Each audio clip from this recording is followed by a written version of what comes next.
Ah lá ele, gente. Eita, você Ah ligou? lá ele. Eu Ai, estava olha, terminando de me arrumar. esse seu momento aqui vai ser um momento de espairecer, como diz o meu querido Clevinho. Olha que chique. Aqui, aqui hoje você vai descansar, tá? Eu tô te enganando, viu, Luiz Henrique? Eu Você vou vai te me dar espremer. trabalho?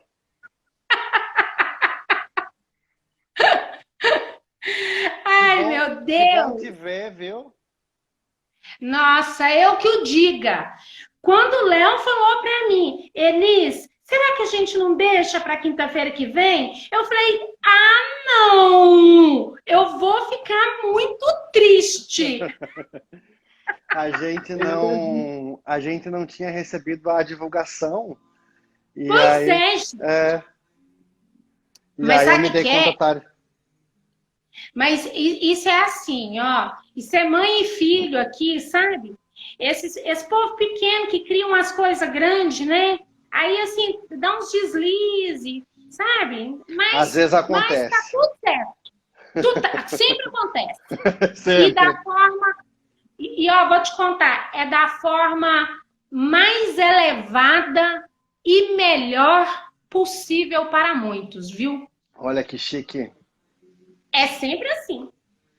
Da forma mais elevada e de um jeito que é contribuição para muitos. Mas Maravilha. vamos lá. Ó, gratidão a você e ao Léo, tá?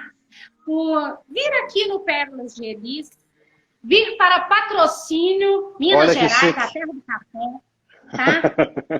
Muito, muito grata a você por estar aqui com a gente, tá? É uma Gratidão alegria. imensa.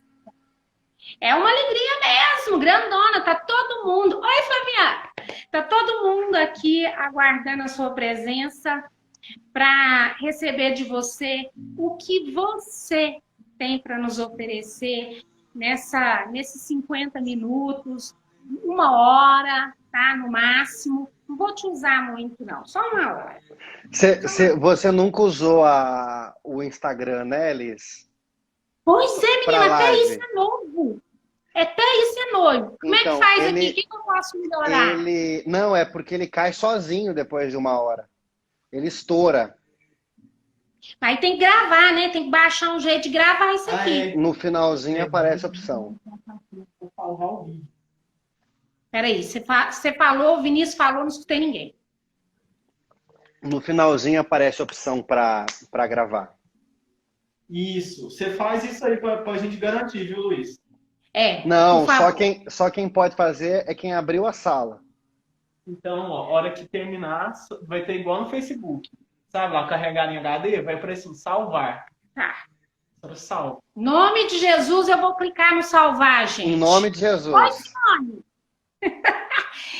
Ô, Luiz, olha, eu vi seu currículo, cara. Fiquei chocada. Você viu que chique? Você tá É, doido? foi tempo Eu livre demais na vida, né, Elis? Para ter estudado tanto. Ó, eu olhei e falei pro Vinícius, falei, puta que o pariu, que é isso, esse cara, que eu vou perguntar, que eu vou falar, eu vou só escutar, eu vou me calar É, diante. eu prefiro que a gente converse, acho mais gostoso. Olha, eu gostaria que você falasse um pouquinho para mim de algo que eu li ali, que eu achei assim bem interessante. Esse negócio aí de um projeto seu aí de relacionar-se eu achei aquilo muito Olha que interessante. legal. E também uma outra coisa que eu achei assim legal também é terapia de trauma. Uhum, claro. Então, então, eu queria que você falasse um pouco assim, porque o nome da sua empresa é Vida Mais Leve, não é? Ai, pelo amor de Deus, não trava não. Não trava não, gente. Não, era só para aumentar a luz, melhorou bastante agora. O nome da sua empresa, né? É um nome bastante atrativo e sugestivo, né? Então, assim, essa coisa de vida mais leve. Também eu queria que você falasse um pouquinho sobre o que para você é uma vida mais leve, como viver uma vida mais leve, sabe? Entrar um pouco mais nesse assunto Tá. assim, onde a gente possa ir mais de encontro com a nossa alma por um outro viés, Então, que não talvez seja. começando pelo nosso nome, Elis, é muito interessante que o nosso nome, Vida Mais Leve, não foi um nome que a gente escolheu. Os nossos clientes escolheram esse nome para nós. Foi bastante interessante. Não sei se você lembra da Luciana Rubin, esposa do psiquiatra, esqueci o nome dele, nossa colega. Você lembra dela? Ela estava divulgando o curso de constelação e ela colocou lá na chamada para uma vida mais leve. Isso 7 anos atrás.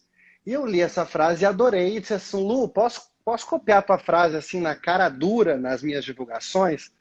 E ela concordou e tal, e aí eu copiei. E aí os nossos clientes pegavam o folderzinho, e eles olhavam e diziam, e aí eles começaram a dizer assim, ah, eu vou lá no Vida Mais Leve. Aí a gente ouviu isso uma vez, ouviu duas, e a gente se olhou assim, eu e o Léo, e a gente pensou, não, as pessoas estão escolhendo esse nome para nós, a gente tem que pegar e só e concordar com ele, né? E foi muito interessante que depois que esse processo, que esse nome simplesmente chegou, que esse nome nasceu para nós, eu me dei conta dessa tua pergunta, né? Como é que é, o que é uma vida mais leve para mim? Eu me dei conta de como essa busca sempre foi uma busca na minha vida. Eu tive uma história bastante traumática, né? Bem no início, e eu não fui aquele currículo todo que você viu, não foi porque eu estava com dinheiro sobrando e quis estudar um pouco mais, foi por sobrevivência. Eu tinha hiperatividade, déficit de atenção, não conseguia prestar atenção na aula, não conseguia me sentir feliz e comecei a bater de porta em porta até que alguma me trouxesse alguma coisa de útil. E aí eu fui procurando as terapias nessa ânsia de encontrar uma vida mais leve para mim. E eu me lembro de um dia eu estava em Brasília, isso foi em 2009, que eu olhei assim para trás, eu tinha 19 anos na época, e eu me dei conta de como as pequenas vitórias que eu já tinha tido no âmbito de eu ter uma vida mais leve tinham me custado muito caro, Elis. E quando eu me dei conta disso, eu pensei assim, estava acampando com os amigos, olhando para a vista, era uma bela vista que tinha lá, e eu olhei para fora e eu pensei assim, no quanto era custoso para mim e que se tinha um bom propósito para eu tomar para minha vida para os próximos anos que eu ainda ia viver, esse bom propósito era que para as outras pessoas que me procurassem não fosse tão custoso quanto foi para mim. E aí eu lembrei dessa minha decisão muito tempo depois que o nome chegou, né? Então ele é um nome que casa muito bem. E aí você falou o que é uma vida mais leve. Acho que uma vida mais leve é uma vida onde nossas necessidades básicas estão sendo supridas sem dificuldade. Quer dizer, eu consigo ter boas relações, consigo manter a minha saúde, consigo ganhar dinheiro e pagar as minhas contas e desfrutar, ter prazer. E isso tudo eu posso alcançar sem dificuldade. E também consigo ter limites claros e consigo viver na vida com dignidade. Eu acho que isso é uma vida leve, né? Sim, eu concordo plenamente com você. Embora a maioria das pessoas ainda tenha consigo, né, uma crença de que a vida é difícil, que viver dá trabalho, de que aquilo de forma leve não vai ficar, não é valioso. E é fácil de entender, né, Liz? Quando a gente olha para aquilo que dá ibope, é o sofrimento que dá ibope, né? Quando a gente olha para como é que eu faço para começar uma conversa, se eu começo contando que as coisas estão dando errado, eu engajo muito mais o meu ouvinte no que eu estou falando do que de qualquer outra forma. Quando a gente pensa naquilo que vincula, a gente lembra que o sofrimento vincula muito mais do que a abundância, né? E aí é claro que a gente vai, então, ter medo, um medo profundo de viver uma vida leve e de vivendo uma vida leve a gente perca a capacidade de se vincular. Por exemplo, se a gente pensar quantas pessoas da nossa família sofreram para estarem vivas. Têm depressão, estão tristes, não conseguem ganhar dinheiro. E no nosso profundo, esse é o sentimento que faz com que a gente replicar esse comportamento, que faz com que a gente se sinta parte, né? O pertencimento tem muito a ver com a semelhança, com uma vida parecida. E aí, é claro, vai ter esse medo de ser feliz, de ter uma vida leve. É interessante que esses dias eu tenho piscado muito aqui em mim um tema assim, em relação aos nossos irmãos, tá? É o destino dos nossos irmãos. Como as pessoas que têm irmãos, como elas seguem bem, vendo o destino dos irmãos, que é um destino pesado, não é um destino leve. O irmão que não consegue pagar as suas contas, que está doente, que não tem bons relacionamentos, que não está ganhando dinheiro, né? Então, é como eu seguir a minha vida de forma leve, mais leve, e vendo dentro do seio da minha família os meus irmãos que estão ali com destinos pesados. É uma pergunta, né? Sim? Sim, eu gostaria que você fizesse alguma colocação a partir dessa energia do leve e do pesado. Talvez, então, um pouquinho de conceito básico para poder responder essa pergunta. Aquilo que faz com que a gente se sinta culpado ou inocente tem muito a ver com a nossa sensação de vínculo estar sendo assegurado, né? Quando eu vou ensinar isso nos meus cursos, eu costumo brincar, eu faço isso com uma corda. Então, suponhamos que eu estou segurando a corda e você segura a outra ponta, e eu costumo brincar mais ou menos assim. Se eu estou vivendo igual a você, a corda está frouxa e a gente está confortável no nosso vínculo. Agora, se eu começo a viver um pouquinho diferente, eu sinto que essa corda estica e eu sinto que esse vínculo agora está a perigo de ser perdido. Tudo bom, Lu? Bem-vinda.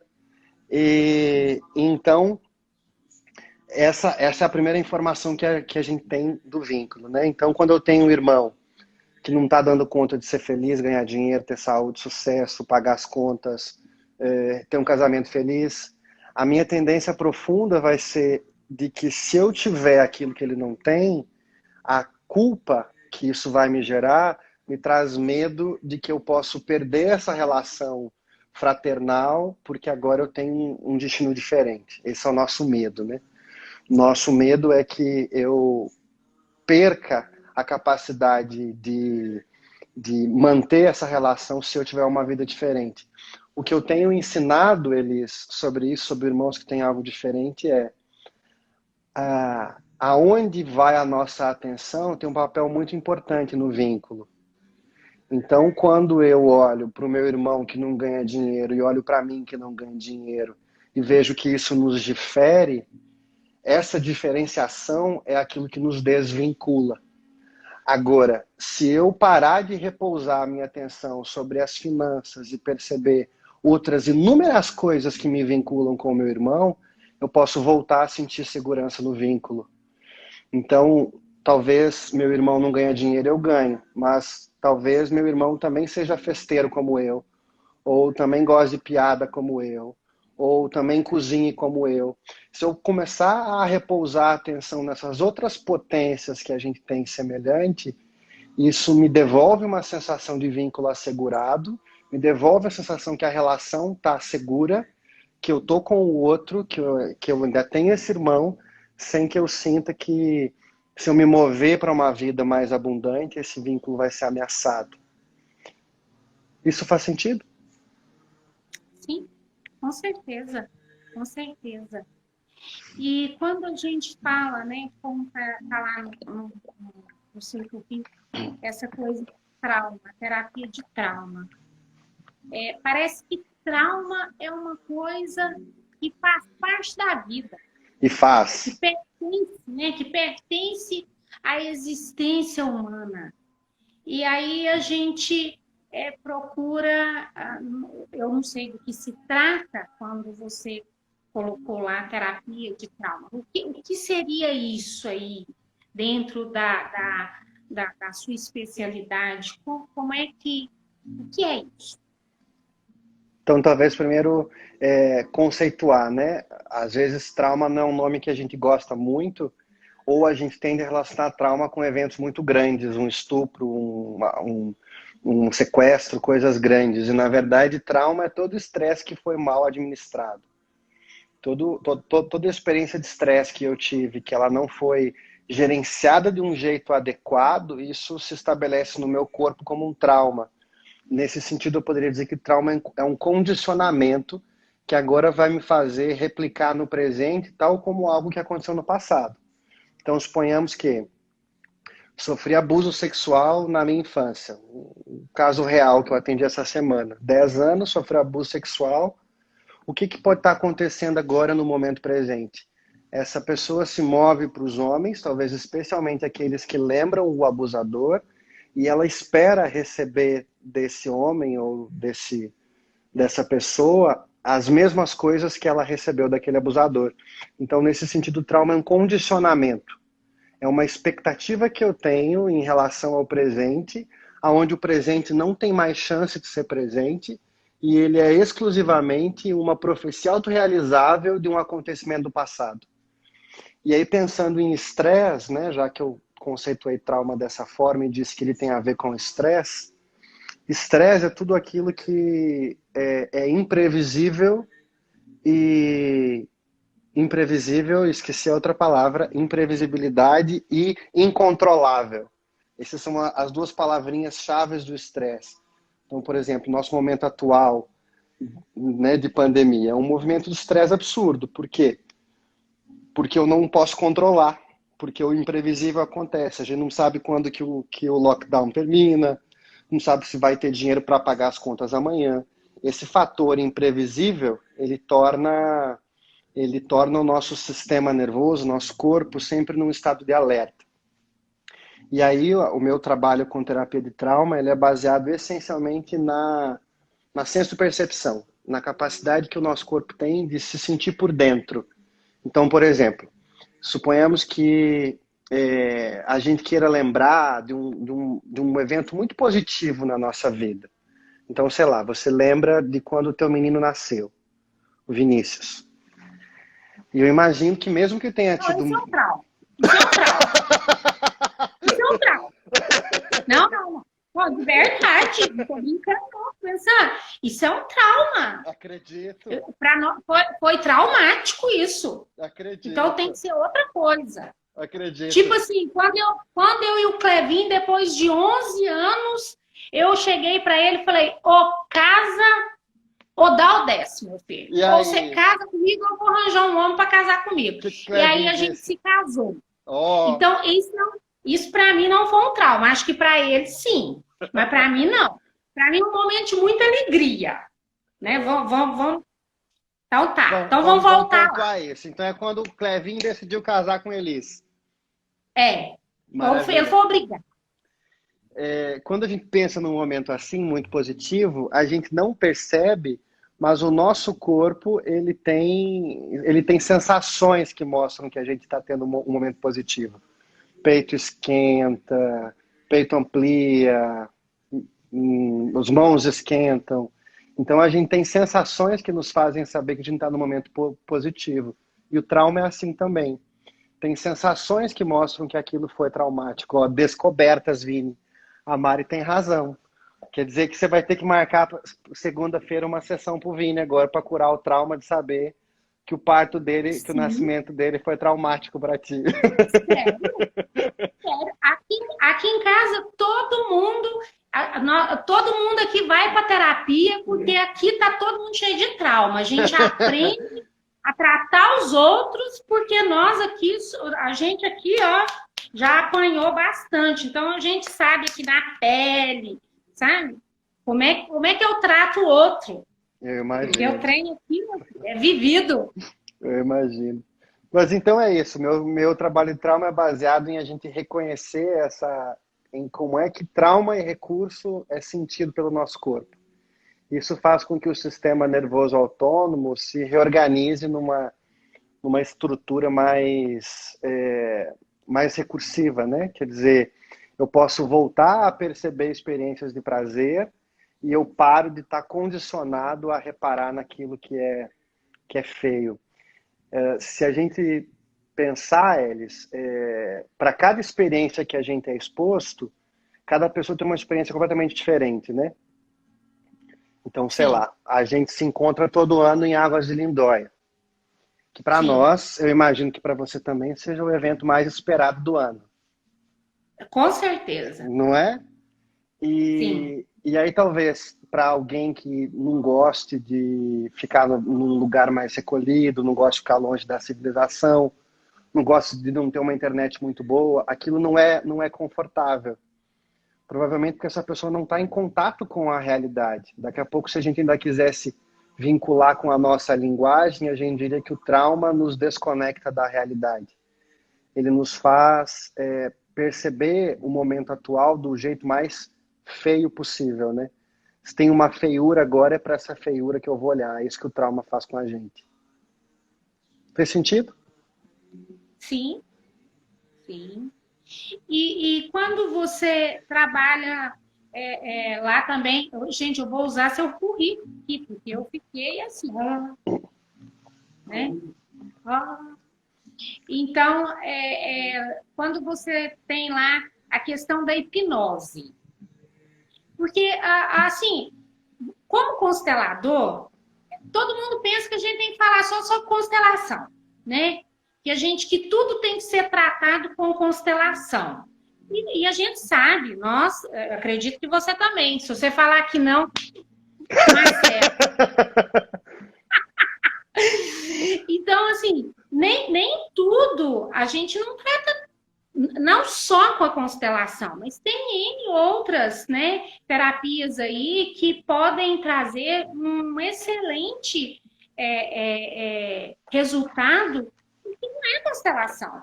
Então, com relação à hipnose, que faz parte aí das técnicas que você acessa para contribuir com o cliente. Como é que é isso? Tá. Eu, particularmente, eu tenho uma certa resistência a esse negócio de fechar o olho. Eu durmo assim, ó. Um aberto, outro fechado. Não, um fechado, outro... Isso é um trauma, Elis. Isso deve ser ainda fruto do Vinícius. Isso ainda é o trauma que o Vini te causou. É tudo culpa do Vinícius. Tudo. Tudo. Talvez, então, só voltando um pouquinho, eu achei legal esse comentário que você fez, que às vezes a gente tem essa ideia de que tudo é constelação, né? Isso é uma bobagem. Não sei quanto do nosso público que está nos ouvindo agora é um público vinculado às constelações, mas é uma informação importante. Eu gosto de entender, Elis, que a gente tem duas causas possíveis para os nossos problemas, para as demandas que a gente tem ao longo da vida, né? Eu tenho uma causa... Duas grandes que se destrincham em muitas. Então eu posso ter um problema. Duas, pai e mãe. Não, tô brincando. Eu já comecei a pensar assim, uai, gente, mas então eu tô achando que eu devo ser um extraterrestre. Um X-Men aqui, Jesus! As duas grandes possibilidades são: eu posso ter um problema biográfico, quer dizer, a minha história justifica o problema que eu estou vivendo hoje, e aí dentro desse biográfico eu ainda faria várias ramificações. Então, por exemplo, a primeira ramificação que eu faria é a biológica. Vamos dar um exemplo bem claro disso. A criatura come McDonald's todos os dias e ela vai constelar para deixar de ser obesa. Não vai funcionar. Existe um comportamento biológico, ela está ingerindo ali comida que está fazendo ela engordar, tem uma questão muito biológica ali. Sei lá, eu tomo café o dia inteiro, tomo 3 litros de café por dia e vou constelar porque eu tenho insônia. Eu preciso parar de tomar café, então tem uma questão biológica muito clara ali. Ou além dessa questão biológica, dentro do grande tronco biografia, eu posso ter uma questão traumática. Também eu vou encontrar ali dentro do biográfico. Eu também posso encontrar, por exemplo, um mau gerenciamento de estresse.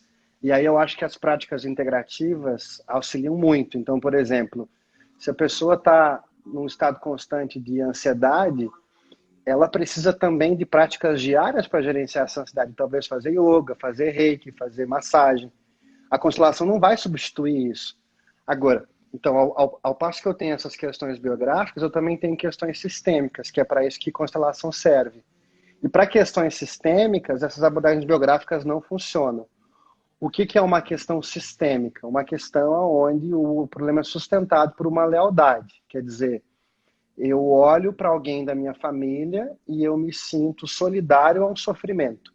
Isso, para esse tipo de questão, eu preciso constelar.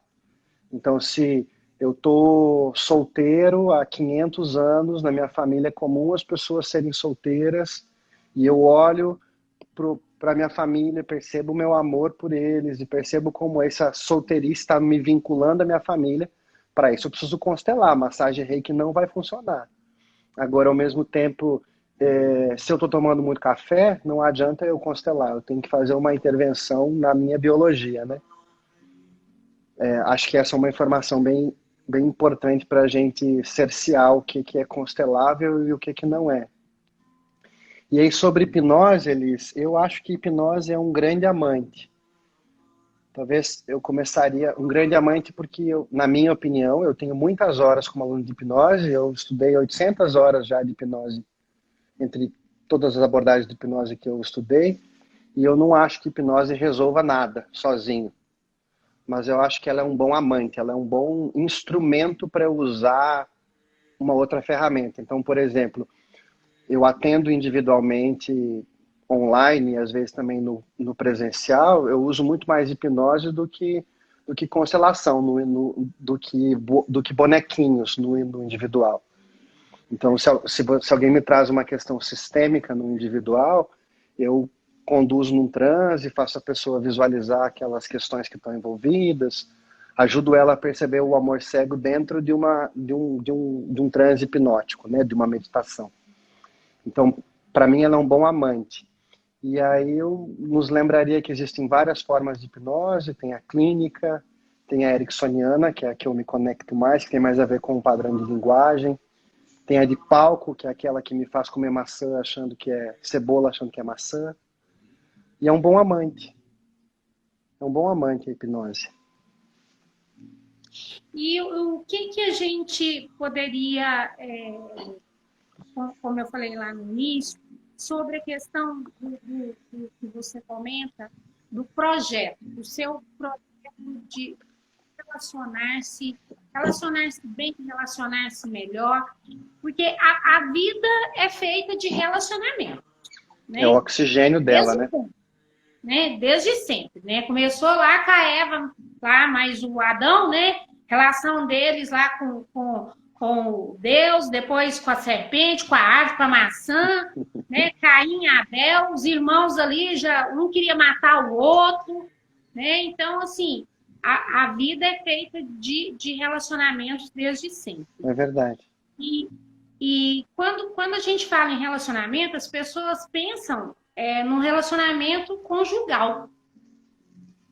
Imediatamente, né? Imediatamente as pessoas olham para o relacionamento conjugal. Dentro aí do que você oferece, o que você poderia colocar para nós e, de repente, dar dicas, sei lá, fazer aí um comercial do projeto. O que você encontrou no meu site é um jeito que eu e os meus alunos mais antigos estamos conectados, né? Então tem Tem muitas pessoas, algumas, na verdade, pessoas que nos acompanham já há muitos anos, que estão aí, inclusive, a Marília, a Flávia, a Márcia, a Claire, são alunos que a gente tem muito carinho e muita confiança. E aí aquilo ali que você encontrou no site é a nossa conexão. Foi um jeito assim que a gente encontrou de poder continuar tendo um trabalho sólido, de poder oferecer supervisão para o trabalho deles e de poder passar credibilidade, emprestar credibilidade para os nossos alunos mais sérios, né, mais comprometidos. Agora, falando também sobre relações, que é a tua pergunta, sim, relações é aquilo que sustenta tudo que a gente faz na vida, saúde, sucesso, todas a nossa experiência de abundância da vida ela é sustentada por relações, né? Ninguém ganha dinheiro sem ter uma rede de relações onde essa pessoa está inserida e ela é capaz de gerar crédito e confiança dentro dessa rede para que mais pessoas confiem nela. Quando a gente pensa, por exemplo, no nosso sucesso, a gente pode lembrar quantas pessoas confiam na gente, né? Por exemplo, essa live a gente nem teve muito a chance de divulgar, a gente não fez divulgação nenhuma, e aí a pessoa vê ali a notificação, já entra, ela nem se organizou. Tudo isso é uma evidência dessa confiança que a gente é capaz de gerar, aqui, que foi criada através das relações. E isso, na ponta final, sempre se transforma em mais sucesso, em mais saúde, né? Essa importância das relações para a nossa vida. E aí, talvez a dica sobre as relações que eu poderia nos lembrar relações têm uma métrica, né? Quer dizer, com os meus pais, eu preciso ter uma relação onde eu estou recebendo. Com os meus filhos, eu tenho uma relação onde eu estou dando. E com os meus parceiros, pares, amigos, cônjuge, é uma relação onde eu estou dando e recebendo. Talvez a minha pergunta sempre deva ser qual que é o meu papel nessa relação, né? Essa relação, ela é uma relação que primariamente precisa me nutrir, primariamente eu preciso nutri-la, é uma relação que a nutrição tem que acontecer de um jeito como uma balança, como um jogo. Essa é a pergunta que eu preciso me fazer sobre as relações. Eu, quando começo o nosso curso básico, eu gosto de começar com essa pergunta. Eu separo as pessoas em grupo, peço para que elas investiguem a qualidade das relações delas, da seguinte maneira, através de 3 perguntas. Quais são as relações da minha vida hoje aonde eu sou nutrido? E aí, quem que deveria aparecer aí, nessa primeira pergunta? Os meus pais, meus avós, meus tios, meu cônjuge. Quais são as relações aonde eu essencialmente estou oferecendo nutrição? E quem precisa aparecer aí? Meu cônjuge de novo, os meus amigos, os meus filhos, meus netos. E quais são as relações onde a nutrição pode ser um intercâmbio e uma troca constante? É aqui deveria aparecer meus amigos, meu cônjuge. E o que a gente repara, Elis, na prática, empiricamente, é que esse feedback não costuma corresponder a essas expectativas, né? Via de regra, as pessoas contam que estão oferecendo nutrição na relação dos pais, e estão recebendo nutrição na relação dos filhos, ou então muitas pessoas se assustam já logo quando chegam, quando elas se dão conta que elas não têm nenhuma relação onde elas sentem que oferecem, que recebem nutrição. E podem perceber uma lista gigante de relações onde elas dão nutrição. Acho que esse é um primeiro jeito assim que a gente pode começar a se chocar um pouquinho com a qualidade das nossas relações, né? Chocar positivamente. Claro. Muita gente querendo tudo sem nada para dar em troca. Tiago, eu acho que é mais o oposto, viu? Eu costumo fazer uma brincadeirinha e costumo perguntar para as pessoas que vão nos nossos cursos Na média de relações, especialmente as relações conjugais, elas terminaram porque vocês deram muito ou deram pouco. E a maioria das pessoas sente que deu demais, e eu acho que é isso mesmo. Acho que, essencialmente, a gente sente que é melhor dar do que receber. A gente sabe disso. Jesus disse isso, né? É melhor dar do que receber. E exegeticamente, olhando para essa frase de Jesus, a gente descobre que Jesus não estava falando que dar é superior a receber. Ele está falando que dar é mais gostoso, é melhor de mais gostoso do que receber. Isso é verdade. E aí, nesse prazer que a gente tem em dar, a gente se esquece que a dignidade do outro é afirmada quando a gente recebe. Simplesmente imagine como é para você estar numa relação onde eu posso dar e receber, como é estar numa relação onde eu estou só recebendo e como é estar numa relação onde eu estou só dando. Via de regra, a pior relação é uma onde eu só recebo. É pesado, é indigno só receber. Essa é a experiência que em geral, a gente tem. Numa fase mais carente da minha vida, eu estudava muito comportamento de paquera, Elis. Era meu conteúdo preferido, assim, para estudar. E uma das coisas interessantes que eu encontrei em comportamento de paquera era uma pesquisa que mostrava que se você queria, que um bom jeito de começar uma paquera era pedindo um favor. Porque a gente tem um senso tão grande de querer ter valor para entregar e ser colaborativo, que via de regra, quando alguém nos pede um favor, a gente se sente vinculado. Essa é uma lembrança de como dar é mais gostoso do que receber. Mas se eu quero relações saudáveis, eu preciso principalmente aprender a receber, porque aprender a dar a gente já sabe mais facilmente, né? Sim, sim. Nesse mês de maio, eu estou vivenciando a experiência de receber, sabe? De uma forma, assim, muito legal. Receber, receber. Relações Ó, quando não fluem tem algo a ver com nossos pais? Sim ou sim? Sim ou sim?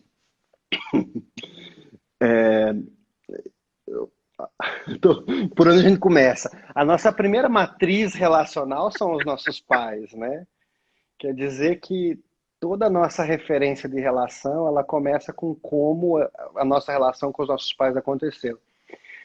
Não tanto em como os nossos pais agiram comigo, mas como eu li o jeito que os meus pais agiram comigo. Isso tem um peso muito maior. Então, suponhamos, eu tenho um cliente antigo que ele apanhava muito na infância. E quando ele lembra disso, ele lacrimeja e diz: meu pai me ensinou a virar homem. Eu não estou defendendo, não estou fazendo apologia aqui à agressão, eu não acho que seja útil, acho que é traumático, mas a forma como ele leu esse episódio trouxe potência e força para ele. Então, o jeito que eu estou lendo aquilo que os meus pais estão fazendo por mim, o jeito que eu estou enxergando como os meus pais estão agindo comigo, tem um peso total em toda a minha expectativa de relações futuras.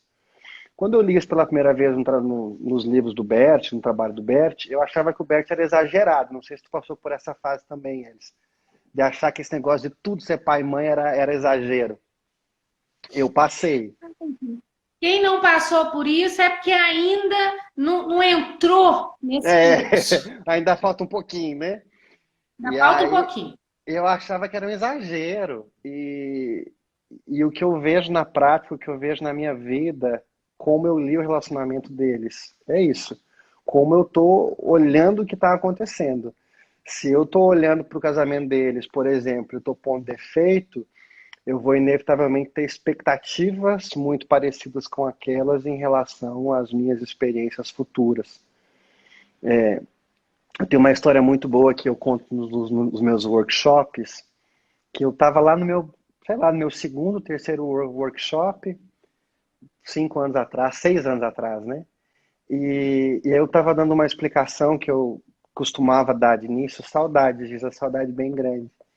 Eu estava dando uma explicação que eu costumo dar de início, e é a explicação de que o outro não existe. E eu falo assim mesmo para dar uma causada, no sentido de que No fundo, a Elis, ela não existe isolado daquilo que o Luiz está enxergando na Elis. Quer dizer que a forma como eu me relaciono contigo pesa completamente no jeito que você age comigo. Eu estava dando essa explicação, então eu acho que devo ter dado um berro, e aí eu devo ter dito algo parecido com: se o outro age de X jeito contigo, é você quem está causando isso. E nesse momento eu lembrei que eu estava ficando muito brabo, lá no início da minha relação com o Léo, porque ele contava mentirinhas, mentirinhas bobas. Por exemplo, eu fazia uma comida e ele dizia assim: nossa, eu já comi essa comida. E eu trabalho com ajuda há 15 anos. Eu via que era mentira em um segundo. E aí eu me dei conta, quando eu falei isso, que a mentirinha dele não tinha a ver com ele, tinha a ver comigo. A hora que isso aconteceu, Elis, caiu um piano na minha cabeça de um jeito que eu fiquei constrangido no curso. Liberei todo mundo pro coffee break e fui pro banheiro chorar. Sentei no Esperto, vaso, esperto. Garoto sentei no esperto. vaso, comecei a esfregar a cara e pensei assim: filho da puta, foi ser um mentirosinho para eu agora ficar mal e não conseguir mais dar meu curso em paz. Esfregava a cara e aí eu falei assim com raiva e disse: mentiroso igual a minha mãe. Aí eu, opa. Opa. Aí naquele dia eu parei, sentei, olhei para minha mamãe, me lembrei que ela tinha me contado muitas mentiras enquanto eu crescia, muitas que me doeram muito. E ao mesmo tempo eu me lembrei que, por exemplo, ela nunca mentiu sobre o quanto ela me amava ou nunca mentiu sobre aquilo que realmente importava para mim. E aí eu olhei para ela, estava lá no banheiro ainda, chorando com raiva e senti muito, né? Lamentei profundamente por ter essas acusações contra ela. E eu sei, Elis, que o Léo nunca mais teve mentirinhas depois. E eu nem mesmo tive uma conversa com ele. Então, acho que foi a Clarice, né? É isso que eu quero dizer com como os nossos pais são uma matriz. Aquilo que eu tô vendo nos meus pais é aquilo que eu vou ver nas minhas relações futuras, inevitavelmente. Até que eu comece a ver nos meus pais aquilo que eles têm de melhor. Eu tô tentando vir um pouquinho mais pro lado, isso, para não me cobrir tanto o rosto. Acho que surgiram É, outras perguntas ali, né? E eu perdi.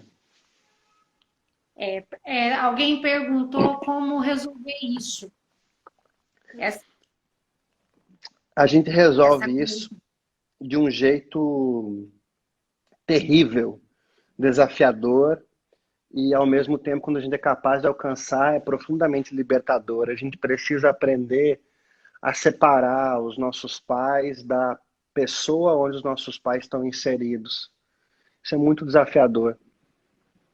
A gente tem que se dar conta que muitas vezes a gente realmente não pode confiar nos nossos pais, no homem ou na mulher. Realmente, muitas vezes, eles falham com a gente, eles não conseguem entregar aquilo que eles gostariam, não conseguem ser tão presentes ou não conseguem nos oferecer o amor que eles gostariam. Mas tem uma coisa que vem deles que a gente pode confiar, que é o amor que eles têm pela gente, que é um amor visceral. Provavelmente a solução venha da gente ser capaz de sair desse lugar embaçado, aonde eu estou olhando muito para as fragilidades deles, e eu posso agarrar o amor deles como a única coisa que pode matar minha fome na vida e no mundo. Minha fome de amor, né? E aí, quando eu sou capaz de fazer isso, uma mágica acontece. Os nossos pais se tornam mais capazes de oferecer para nós coisas de mais qualidade. Clarice está perguntando se com constelação eu resolvo isso. Não, Clarice. A constelação às vezes ajuda, mas uma coisa que eu tenho brincado muito é que constelação é só um ensaio. O espetáculo de verdade não é na constelação. Uma vez, Elis, eu fui atender numa cidade do interior do Rio Grande do Sul, e aí veio uma dona com uma coisa muito divertida. Ela se sentou para mim e ela disse assim: Luiz, eu vim aqui reciclar a minha constelação com a minha mãe. Eu Ai, meu Deus. fiz uma careta e eu disse assim: dona, de todos os cursos que eu já fiz na vida, eu nunca ouvi falar nesse negócio de reciclar a constelação. Ela então fez assim, disse assim, fica tranquilo que eu te explico. E eu, tá bom, vamos lá, me explica. Ela então disse, minha mãe é uma praga, minha mãe é terrível, minha mãe é um monstro. É E... eu sou uma mãe assim. Boa. E aí ela disse isso, e aí ela disse verdade. assim... Escutou? Ó o Vinícius concordando. Aí ela disse assim, minha mãe é um monstro, uma praga. E o jeito que minha mãe é ruim pra mim atrapalha muito minha vida. Eu não ganho dinheiro, não tenho um homem, não sou feliz na Eu vida, sou assim. porque Eu minha sou mãe é assim. uma praga. E aí ela disse, para que isso influencie menos na minha vida, uma vez por ano eu constelo. Aí eu falo um monte de coisa bonita pra minha mãe na constelação e as coisas ficam bem por um tempo. Aí eu disse pra ela, dona, vem cá, me conta uma coisa. Já que a senhora já sabe que vem pra uma constelação pra falar coisa bonita pra mãe uma vez por ano, nunca lhe passou pela Todo dia. cabeça. Nunca lhe passou pela cabeça falar lá na vida real. Aí ela pegou, né, estufou o peito e disse assim: é justamente para isso que eu constelo, para não precisar falar lá. E aí eu disse para ela que eu sentia muito, que eu não trabalhava com reciclagem de constelação, que ela podia procurar outro profissional e devolvi o dinheiro dela. E ela ficou com muita raiva de mim, claro, né? E Você talvez essa devolveu o raiva... dinheiro? Eu não Devolvi. devolvi. Você Eu não não devolvia, devolvi. Elis? Eu tinha que receber para escutar essa asneira toda. É. Eu Olha, entendo que nesse movimento de devolver, eu deixei ela com mais raiva. E não, Luiz, você é mais ruim que eu. eu sou. E eu entendo que essa raiva, ela é uma parte importante do processo de cura da pessoa, né? Sim, Porque se sim, ela sai daquela sessão com raiva de mim, ela precisa provar que eu tô errado. E ela prova que eu sim. tô errado indo lá e acertando as coisas com a mãe. Então, se eu olho para ela, eu devolvo dinheiro. Você entende?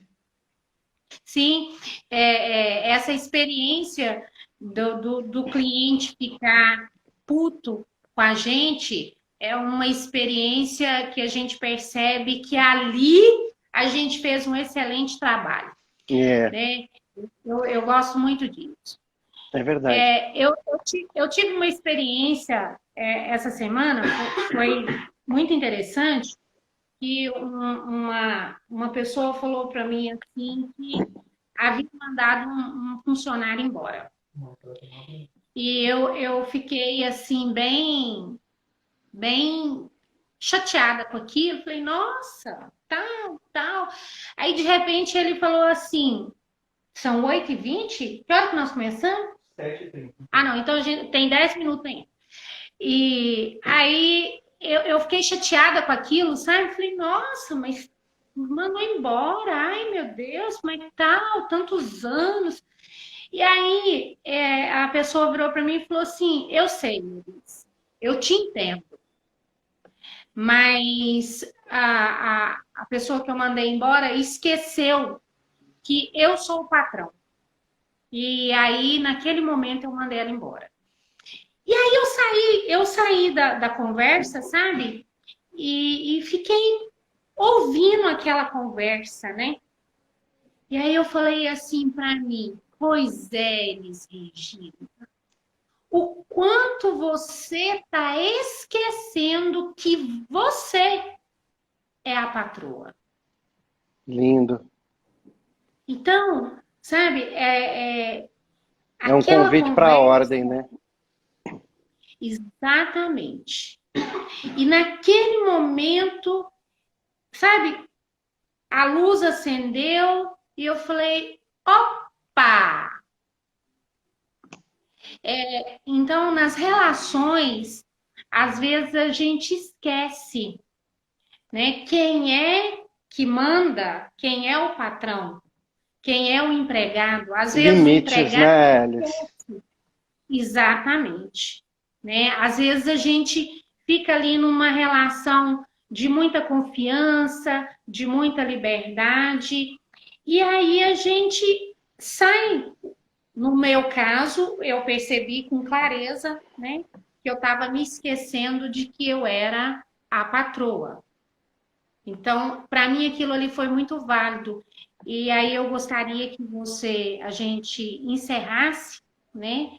Você falando algo sobre essa coisa da gente esquecer qual é o nosso lugar, onde é que nós devemos estar, onde nós estamos, e incorporar isso, né, de uma forma que a gente não crie situações devido ao fato de estarmos fora do nosso lugar, que é o que mais acontece.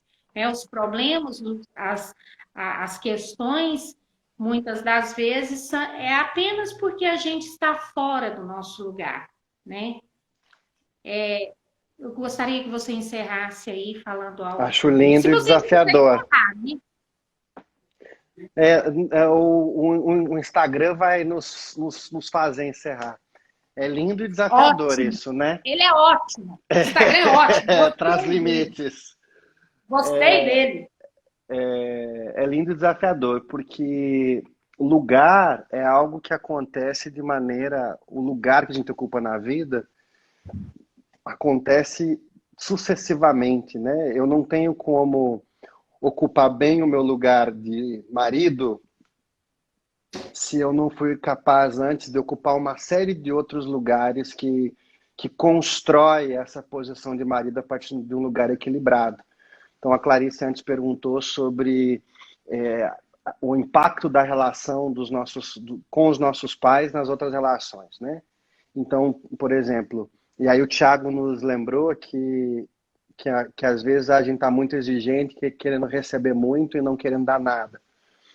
Então, se, por exemplo, eu estou numa relação conjugal onde eu tenho um movimento profundo, um desejo profundo de querer receber muito e não estou disposto a dar, isso tem a ver com o meu lugar. Eu não estou no lugar de cônjuge, eu estou num lugar ali, talvez, de filho, em relação ao meu parceiro afetivo. E esse lugar que eu ocupo de filho em relação ao meu parceiro afetivo, ele está mostrando que eu ainda não ocupei bem o meu lugar de filho lá com os meus pais. Então tem esse negócio de ocupar bem o meu lugar na vida, de poder ser um chefe que é um bom chefe, por exemplo. Um chefe que é um bom chefe, um patrão que é um bom patrão, é alguém que está em contato com a própria severidade e consegue perceber severidade no amor. A Mariana, eu acho que antes disse que quando alguém sente raiva ou age com raiva, ela sente que teve um significado maior, o que eu concordo. A gente só se importa com quem a gente é severo, né? A gente só é severo quando a gente se importa. Então, se eu sou capaz de trazer uma severidade saudável para dentro de uma relação de tem ordem, por exemplo, líder subordinado, isso está mostrando o quão bem eu estou reconciliado com a severidade dos meus pais. Porque se, por exemplo, eu ainda olho no meu coração para o meu pai e acho que ele foi muito brabo, acho que ele foi mal com a minha mãe, eu acho que ele foi mal comigo, eu vou inevitavelmente ser bonzinho demais na vida. E aí isso vai me tirar do meu lugar. Então é maravilhoso esse negócio do meu lugar na vida e ao mesmo tempo é terrível, porque a gente só é capaz de ocupar plenamente o meu lugar de adulto na vida quando eu ocupei antes plenamente o meu lugar de filho na vida. E lugar de filho com todas as competências que o lugar de filho está incluso. Em reconciliação, a Clarice falou sobre ressignificar o amor dos pais. Eu entendo, é uma nomenclatura que muitas pessoas usam, mas eu acho meio estranho. Porque, na verdade, como é que eu vou ressignificar amor? Quando eu estou numa viagem sobre o amor dos meus pais, eu não tenho que ressignificar o amor dos meus pais, eu tenho que enxergar o amor dos meus pais. Eu estou em contato com qualquer outra merda que não é o amor deles. Ele não precisa de um ressignificado aí. Eu preciso de um óculos melhor, né? Então é isso. Eu preciso voltar pro amor deles. O problema é que voltar pro amor dos nossos pais é algo pouco importante, né? Quer dizer, é muito comum. Você sabe que eu tenho começado os meus workshops nos últimos 6 meses de um jeito que eu estou gostando bastante. Eu começo dizendo assim: preparem-se para me odiar. Ao longo desse dia eu tenho uma única tarefa, que vocês me odeiem. Vocês vão me odiar porque vocês pagaram, separaram um dia do trabalho de você, da vida de vocês para estar aqui, para vocês descobrirem que a cura para o câncer está no jardim, está na porta de casa e vocês não quiseram colher. E aí, se eu for bem sucedido em só lembrar que tudo que vocês vieram buscar aqui comigo, vocês não vão encontrar comigo, então eu fui bem sucedido. A cura do câncer está no jardim. Ressignificar a história. Eu te entendo, Clarice, eu sei, muitas pessoas usam. Agora, a minha sensação é que essa palavrinha, ela gera uma ideia muito cognitiva. Eu não concordo com ela. Eu não acho que a gente tem que ressignificar a nossa história. Eu acho que a gente tem que enxergar o amor. Talvez sim, semanticamente eu poderia dizer que isso é ressignificar, mas é maior do que atribuir um significado, porque significado é algo cognitivo, cortical, racional. O que eu quero é entrar em contato com a sensação da experiência do amor dos meus pais, sem mudar em nada a minha história, né? Quer dizer, eu apanhei dos meus pais, eu vou fingir que eu não apanhei? Não. Eu vou fingir que eu apanhei porque eles são maravilhosos e perfeitos e me amaram? Não também. Mas eu vou descobrir que mesmo que tenha tido aquele ato terrível na minha história, ainda assim tinha amor por trás. E não é ressignificar, na minha percepção de mundo, porque não é uma compreensão racional. Eu preciso ver o amor dos meus pais, eu preciso ser tomado sensoperceptivamente por esse amor, eu preciso ser inundado por esse amor.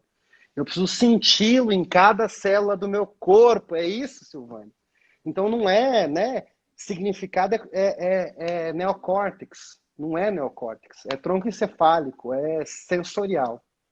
E acho que vai explodir a qualquer momento.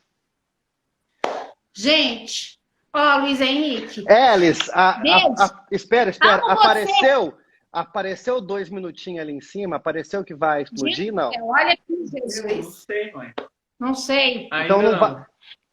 Tem uma história Não. que eu sempre conto para os nossos alunos, que é você falando, Bonitinho. que é você Só- falando sobre como é que é? Se você não gosta da tua sogra, a vida considera que a tua sogra tem o direito de existir. Problema, sabe? Agora tem 20 Conta segundos. isso. Conta isso em 20 segundos, Elis. Eu adoro ouvir na tua voz.